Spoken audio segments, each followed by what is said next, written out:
کئی آیات میں اللہ تعالیٰ نے جہاں جس تاکید کے ساتھ اور جس لب و لہجے کے ساتھ اللہ تعالیٰ نے اپنی عبادت کا حکم دیا ہے، اس کے ساتھ ہی والدین کے ساتھ نیکی کا حکم دیا ہے، اپنی عبادت کے ساتھ۔ وَقَضَىٰ رَبُّكَ أَن لَّا تَعْبُدُوا إِلَّا إِيَّاهُ، خدا کا حکم ہے کہ اس کے علاوہ کسی اور کی عبادت نہ کی جائے، کیونکہ غیر خدا کی عبادت شرک ہے۔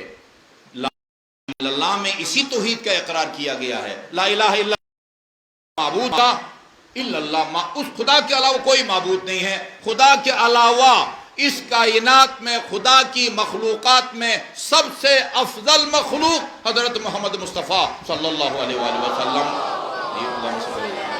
محمد رسول خدا کی عبادت شرک ہے، جائز نہیں ہے، ناقابل بخشش گناہ ہے۔ ہاں، رسول کی اطاعت واجب ہے، رسول کی عبادت حرام ہے، ٹھیک ہے جی۔ اس کے بعد پھر اس کائنات میں رسول کے بعد پہلے منزل، پہلا مقام جس کو اللہ تعالیٰ نے دیا ہے وہ امیر المومنین ہے۔ امیر المومنین کی اطاعت واجب ہے، امیر المومنین کی عبادت حرام ہے، شرک ہے۔ لا الہ الا اللہ یعنی لا معبود الا اللہ۔ اللہ تعالیٰ نے اپنی عبادت کا حکم دیا، اس کے ساتھ فوراً، عجیب بات ہے، نبی کا ذکر نہیں ہے، اولی الامر کا ذکر نہیں ہے، امام کا ذکر نہیں ہے، وَبِالْوَالِدَيْنِ إِحْسَانًا، یہ ترتیب میں نے نہیں رکھی۔ وَبِالْوَالِدَيْنِ إِحْسَانًا، عبادت کرو، صرف میری عبادت کرو اور والدین کے ساتھ احسان کرو، نیکی کرو۔ آگے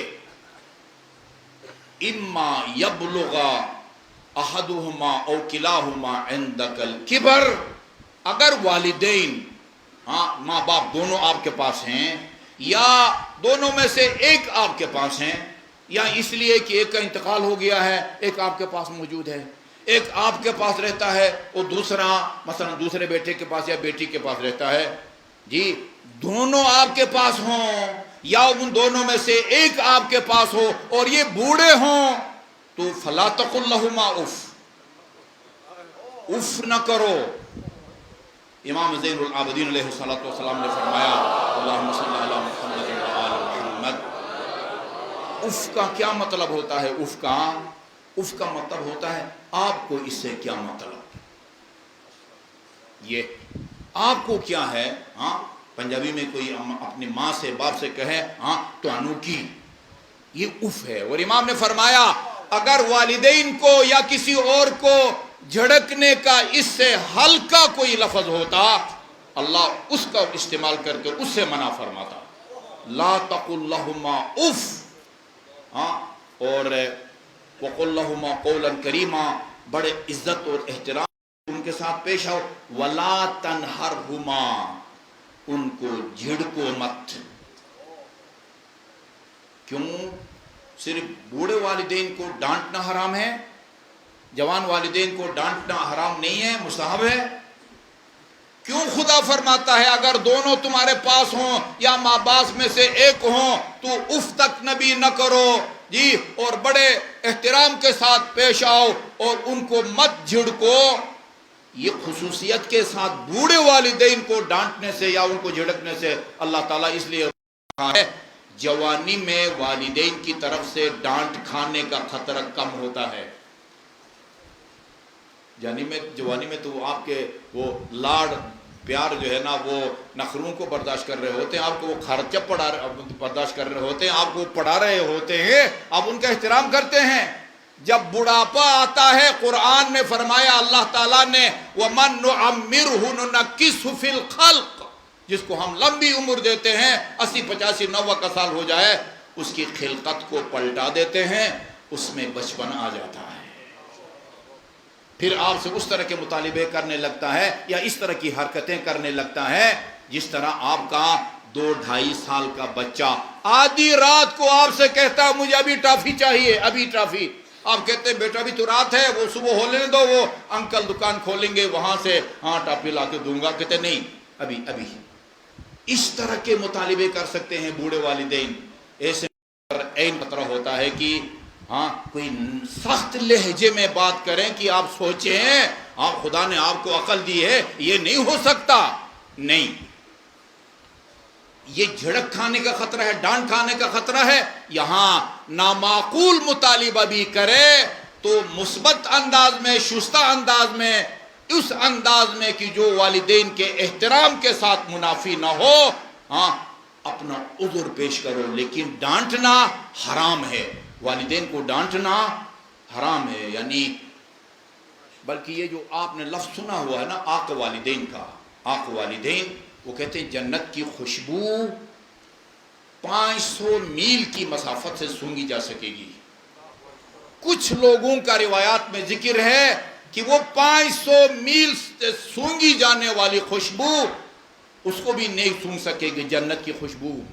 ان میں سے ایک وہ ہے جی، وہ روایت کا متن بھی آپ کو سنا دوں۔ فرمایا رسول خدا نے، اے علی، اگر خدا کسی کو حضرت نوح کے برابر عمر دے، کتنے سال عمر تھی حضرت نوح کی؟ 950 سال۔ 950 سال میں سن رہا تھا مستند علی الدین گفتگو، حضرت نوح کا نام نوح نہیں تھا، عبد الغفار تھا۔ نوح کا معنی نوح خان ہے، مرثیہ خان ہے۔ روتے رہتے تھے، یعنی 9.5 سال کی عمر میں کوئی ہدایت نہیں پایا، کسی نے ان کی بات نہیں مانی، وہ روتے رہتے تھے، روتے رہتے تھے۔ سگا بیٹا، ہاں وہ کہنا پڑا، وہ جب غرق ہونے لگا حضرت نے فرمایا، پالنے والے یہ تو میرے بیٹا ہے، جو بھی ہے اس کو بچائیے۔ کہا کہ نہیں، یہ تیرے بیٹا ہی نہیں ہے جی۔ حضرت نوح، ایک مرتبہ درود بھیجیے محمد وآل محمد، اللہم صلی علی محمد وآل محمد۔ اگر خدا کسی بندے خدا کو حضرت نوح کی عمر کے برابر عمر دے، 950 سال اس دنیا میں زندہ رہے اور یہ قیمتی زندگی بیکاری میں نہ گزارے، ہر سال بیت اللہ کے حج کے لیے جائے، بیت اللہ کے حج کے لیے جائے گا تو کئی عمرے بھی کرتا ہے، مدینے میں عتبات مقدس سے 6 معصومین کی زیارت بھی کرتا ہے، احد جاتا ہے، ام البنین کی زیارت کرتا ہے جی، ساری عبادت کرے، اور اس کے پاس کوہ ابو قبیس کے برابر خالص سونا ہو۔ کوہ ابو قبیس 1 ٹن 2 ٹن 10 ٹن نہیں ہے، ابھی اس کو تراش کے اوپر ہموار کیا گیا ہے، بادشاہوں کے لیے محلات تعمیر کیے گئے ہیں، ادھر ایک مسجد بھی بنی ہوئی ہے کوہ ابو قبیس کے اوپر، وہاں تک وہ جانے نہیں دیا جاتا۔ یعنی اس زمانے میں مکے کا سب سے بڑا یا بڑی پہاڑی وہ کوہ قبیس، اس لیے بہت روایات کے اندر بڑی چیز کو کوہ ابو قبیس سے تشبیہ دی گئی ہے۔ اس کے پاس کوہ ابو قبیس کے برابر خالص سونا ہو، اور وَقُتِلَ بَيْنَ صَفَا وَالْمَرْوَةِ مَظْلُومًا، صفا اور مروہ کے درمیان مظلومیت کی حالت میں مارا جائے، وَلَمْ يُوَالِكَ يَا عَلِي، لیکن اگر وہ تیری ولایت کا منکر ہے، لَمْ يَشُمَّ رَائِحَةَ الْجَنَّةِ، وہ جنت میں جانا تو بہت دور کی بات ہے، جنت کی خوشبو تک نہ سونگھ سکے گا۔ لَمْ يَشُمَّ رَائِحَةَ الْجَنَّةِ، جنت کی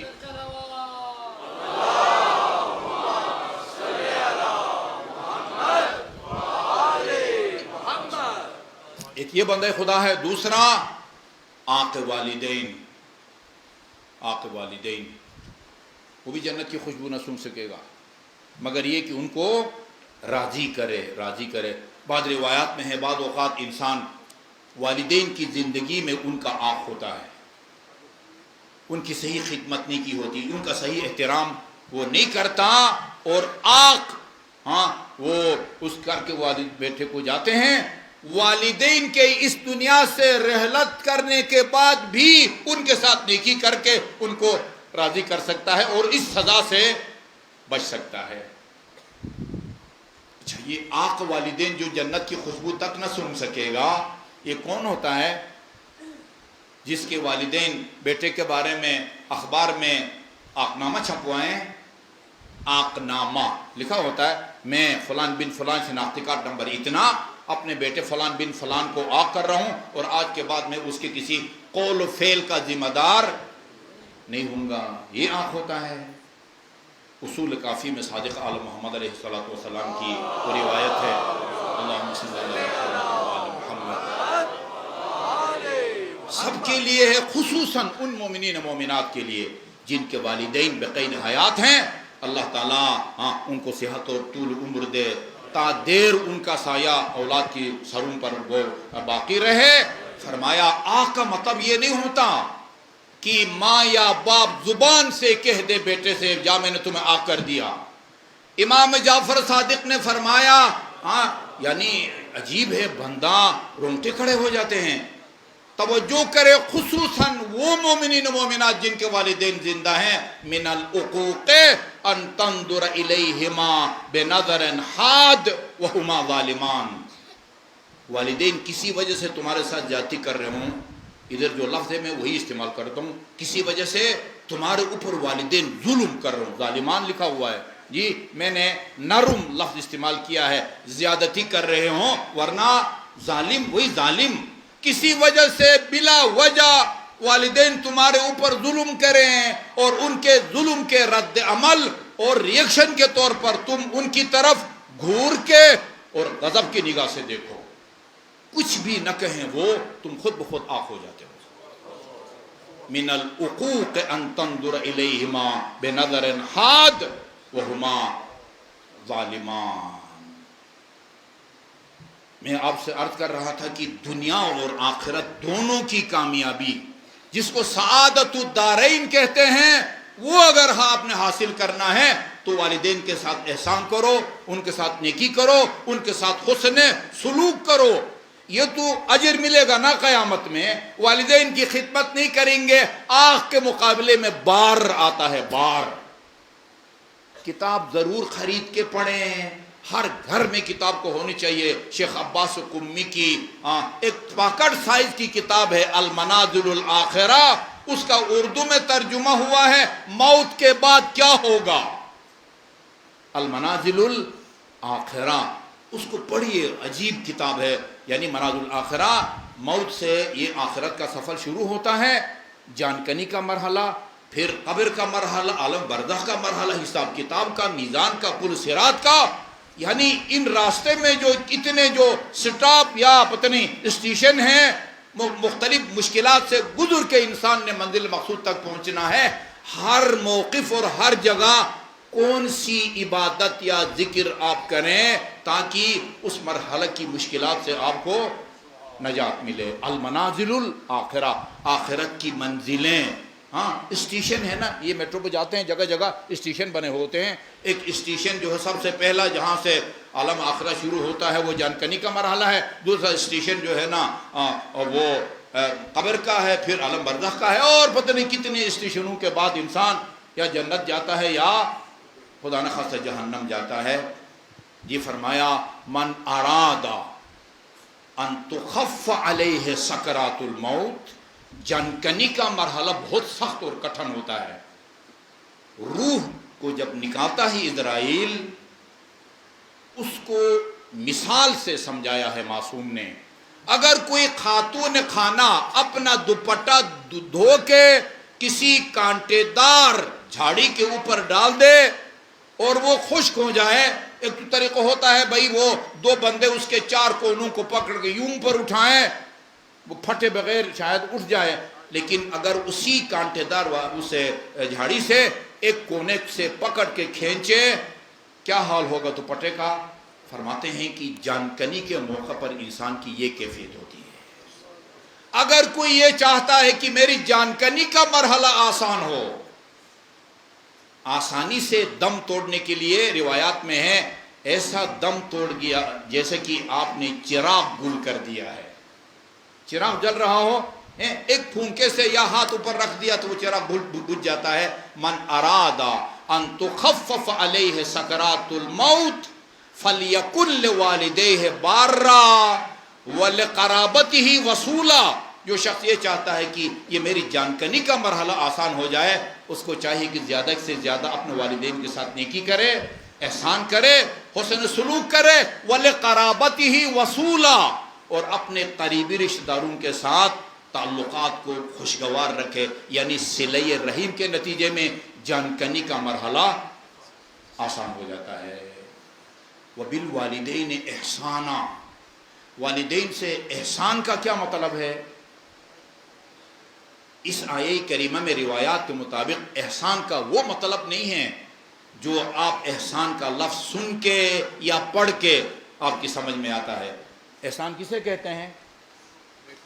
کسی کے ساتھ نیکی کرنا. ہاں، دفتر میں آپ نے اس کا کام کر دیا، تھانے میں کام کر دیا، عدالت میں کام کر دیا، قرض مانگے تو آپ نے دے دیا، اس کو احسان کہتے ہیں نا. امام نے فرمایا احسان کا مطلب یہ ہے کہ جس آیے کریمہ میں اللہ تعالیٰ نے والدین کے ساتھ احسان کا حکم دیا ہے، اس کا مطلب یہ ہے کہ تم اپنے والدین کی ضروریات زندگی پر نظر رکھو. اس عمر میں ان کو کس طرح کا کھانا ملنا چاہیے، اس موسم میں ان کا لباس کس طرح کا ہونا چاہیے، کہاں ان کی رہائش رکھنی چاہیے. تم خود ان کی ضروریات زندگی پر نظر رکھو. ان کو اس بات کی زحمت و تکلیف نہ دو کہ وہ تمہارے سامنے اپنی ضروریات کو بیان کریں.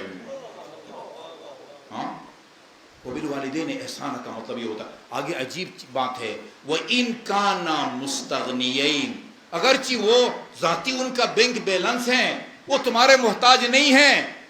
یہ دیکھیں، یہ نہ سمجھیں کہ والدین اگر بالکل کنگال ہیں، کچھ بھی نہیں ہے اور آپ کے پاس پیسہ ہے تو آپ ضروریات زندگی کا خیال رکھیں. وَإِن كَانَا مُسْتَغْنِيَيْنِ، اگرچہ وہ تم سے بے نیاز ہے اور الحمدللہ ماں باپ دونوں کو بینک بیلنس ہے، پھر بھی تمہاری ذمہ داری ہے کہ ان کی ضروریات زندگی پر نظر رکھو اور ان کو اس بات کی تکلیف نہ دو کہ تم سے کہیں بیٹے ہاں مجھے کھانے کے لیے یہ لا دو، پہننے کے لیے یہ لا دو، اور فلان کمرے میں یا گھر میں مجھے جو ہے نا وہ رہائش دو. حدیث میں ہے کہ اگر والدین کو آپ کچھ دینا چاہیں نا، نقد رقم دینا چاہتے ہیں، کوئی پھل ان کو دینا چاہتے ہیں، بوڑھی ماں بوڑھا باپ ہے، سیب چھیل چھیل کے ان کو دینا چاہتے ہیں، کیلا چھیل کے آم دینا چاہتے ہیں. عام طور پر کیا ہوتا ہے، جب آپ ہاتھ بڑھاتے ہیں تو والد جو ہے وہ اپنا ہاتھ آگے بڑھاتا ہے، آپ اس کے اوپر کیلا رکھ دیتے ہیں، نقد رقم رکھ دیتے ہیں، سیب رکھ دیتے ہیں. فرماتے ہیں کہ جب والدین سے کوئی چیز دینے لگو نا، اس طرح نہ دو کہ ان کا ہاتھ نیچے ہو تمہارا ہاتھ اوپر ہو. یوں ہاتھ پر رکھو تمہارا ہاتھ نیچے ہو اور ان کا ہاتھ اوپر ہو، اور وہاں سے کھانے پینے کی چیز یا نقد رقم اٹھائے. اندازہ ہو رہا ہے ان کی اہمیت کا.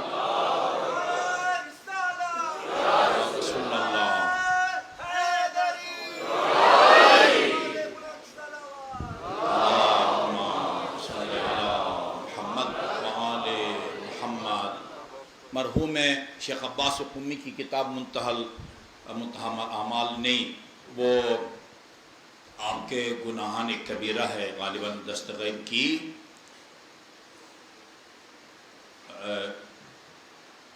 اس میں گناہان کبیرہ میں ہے، مرحوم دستغیر کی کتاب گناہان کبیرہ، اردو میں الحمدللہ اس کا ترجمہ ہو چکا ہے، غالباً وہ 2 جلدوں میں ہیں. اس میں یہ روایت نقل ہے.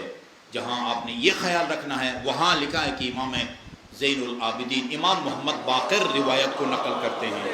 فرماتے ہیں کہ میں اور میرے والد گرامی امام زین العابدین جا رہے تھے، آپ کی نظر پڑی باپ بیٹے پر جو آگے جا رہے تھے. بیٹے نے اپنا ہاتھ باپ کے کندھے پہ رکھا ہوا تھا. یہ عمل اتنا آپ نے ناپسندن فرمایا. جب تک وہ زندہ تھا میرے والد گرامی اس بندے سے بات چیت نہیں، جس نے یعنی اس کو بھی امام والد کی شان میں گستاخی سمجھتے ہیں کہ چل رہے ہیں تو آپ کا ہاتھ جو ہے نا وہ کاندھوں پر ہو.